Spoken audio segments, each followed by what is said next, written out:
नहीं बचेगा नीट छात्रा का असली गुनहगार। सीबीआई कराएगी 10 लोगों का हाई प्रोफाइल पॉलीग्राफ टेस्ट। नमस्कार, आप देख रहे स्टार टीवी बिहार। मैं हूं आपके साथ अपराजिता सिंह। राजधानी में नीट की छात्रा की संदिग्ध मौत का मामला अब एक ऐसे मोड़ पर आ पहुंचा है जहां से सच का सामने आना लगभग तय माना जा रहा है। सीबीआई अब इस गुत्थी को सुलझाने के लिए एक बेहद गंभीर और कड़े कदम की ओर बढ़ रही है, जिसे सुनकर मामले से जुड़े आरोपियों की धड़कनें तेज हो गई है। जांच एजेंसी अब इस केस के 10 संदिग्ध लोगों का लाई डिटेक्टर यानी पॉलीग्राफ टेस्ट कराने की तैयारी में है। छात्रा की मौत का रहस्य पिछले कई दिनों से बना हुआ है और अब सीबीआई किसी भी तरह की ढिलाई बरतने के मूड में नहीं है।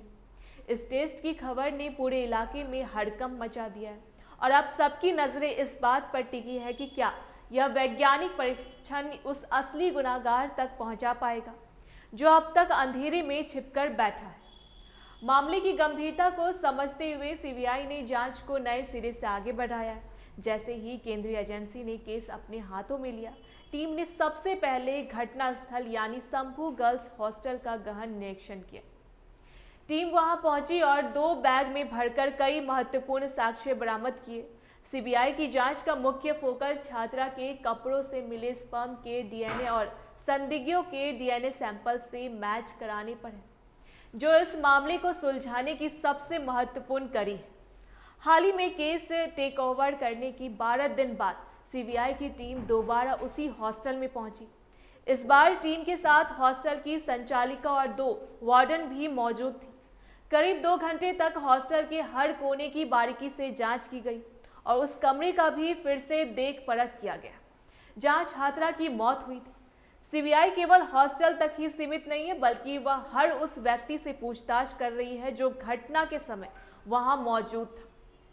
टीम ने उस युवक से भी पूछताछ की है जिसने सबसे पहले दरवाजा तोड़कर छात्रा को बेहोशी की हालत में बाहर निकाला था। इसके अलावा उस सुरक्षा गार्ड को भी विशेष रूप से बुलाया गया जिसने छात्रा को अपनी गोद में लेकर नीचे उतारा था।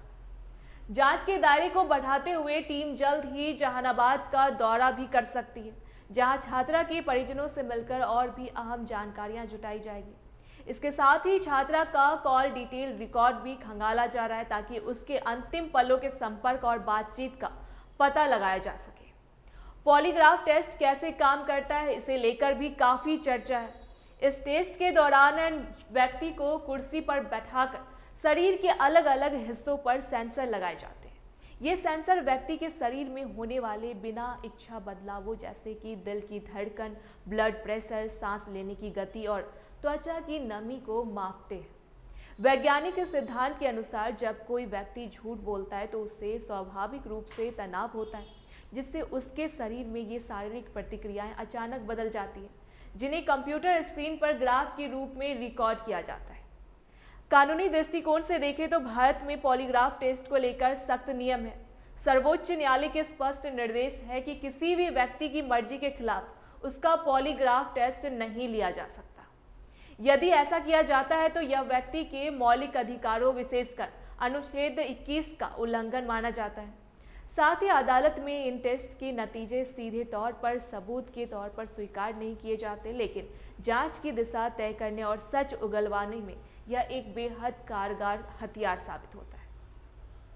अक्सर लोग नार्को और पॉलीग्राफ में भ्रमित हो जाते हैं। इन दोनों में बुनियादी अंतर यह है कि पॉलीग्राफ टेस्ट में व्यक्ति को सामान्य अवस्था में रख कर केवल उसके शरीर के तनाव और प्रतिक्रियाओं को मापा जाता है, जबकि नार्को एनालिसिस में व्यक्ति को विशेष दवाएं देकर उसे अर्ध अचेत अवस्था में ले जाया जाता है।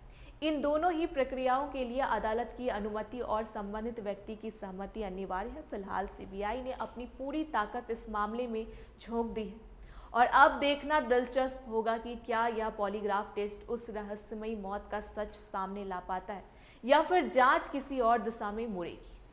ऐसी अपडेट्स के लिए देखते रहे स्टार टीवी बिहार। धन्यवाद।